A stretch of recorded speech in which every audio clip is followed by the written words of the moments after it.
رجل على فراش الموت قال لأبنائه: أبنائي.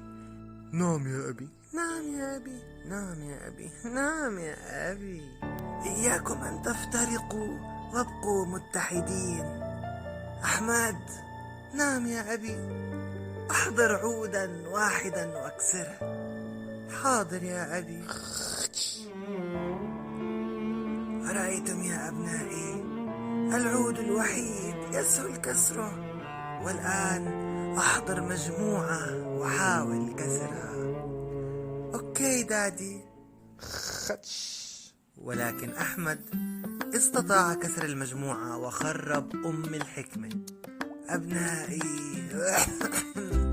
سيبكم من الحكمة، طول ما الجحش معكم ما بنخاف عليكم.